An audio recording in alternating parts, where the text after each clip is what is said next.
I'll start by just asking, how big of a business is liquor for Rosauer's?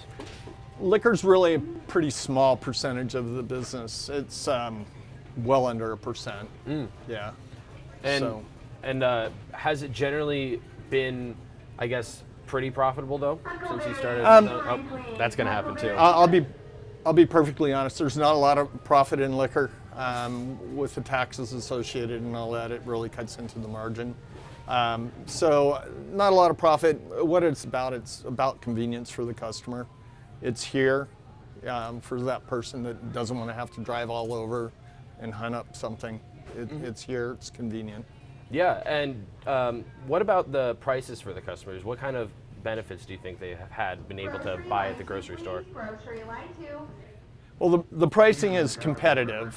As far as previously when it was in the liquor store and now, it's hard to say because I didn't work in a liquor store, but from what I hear from customers, because of the amount of taxes that they're charging, it's a little bit more expensive now to buy it in the store than at the liquor store.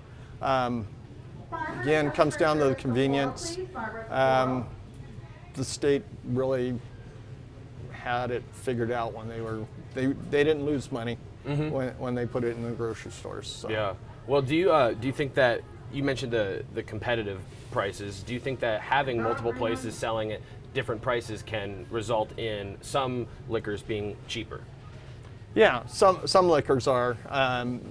There's no doubt about it.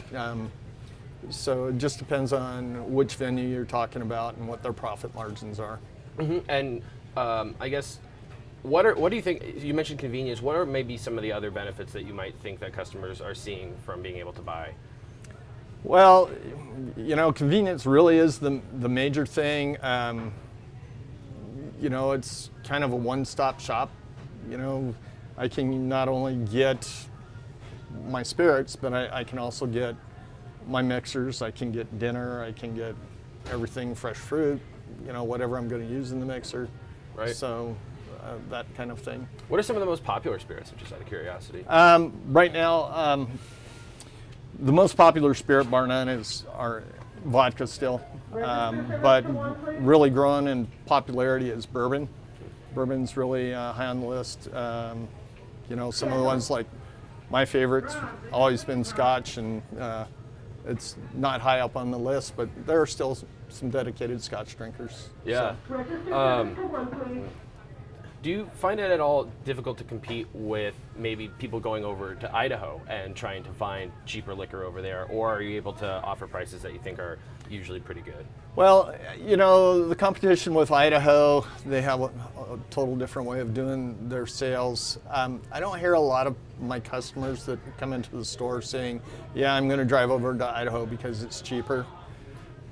Again, it's that convenience factor. If I have to stop and drop everything to go over to Idaho, that's quite a trip. And what about selection? What kind of selection do you think stores like Rosauer's are able to provide? Well, we generally have the top, say, 100, 200 items, and that's based on movement in the industry. So there are a lot of more esoteric items that we may not carry, but we're about having the most variety that we can in the limited amount of space that we have. So we try to carry the ones that are going to move. And does carrying more, I guess, limited varieties also allow you to maybe provide better prices? Well, definitely, because those are the ones that are being what do I want to say? Those are the ones that are being advertised. Those are the ones that are being, given deals on, I guess. Yeah. So. Well, and kind of at the end of the day, I guess there's not that many people that want the rare liquors compared to just the straightforward ones. So. Right. I mean, we still get individuals that come in looking for something a bit better, finer. And we're, of course, we're always willing to help. But a lot of people, that's not necessarily their motivation. Right. But when you're talking about getting into there's a whole realm of nouveau and mixed drinks, and people that are doing that are really looking for, it's not to quaff, it's more along the lines of make something special. From your perspective also, how have prices changed since privatization first happened? How have, over the last 8 years, how have prices gone up, down? I would have to say prices have pretty much been steady, following, you know, whatever inflation has been. Some of the items are probably the same price as they were 8 years ago. A lot of commodity liquors, there's not a lot of fluctuation in pricing. Right. Do you think that customers like to be able to shop around as opposed to just going to the one liquor store? You know, again, You got an answer right there.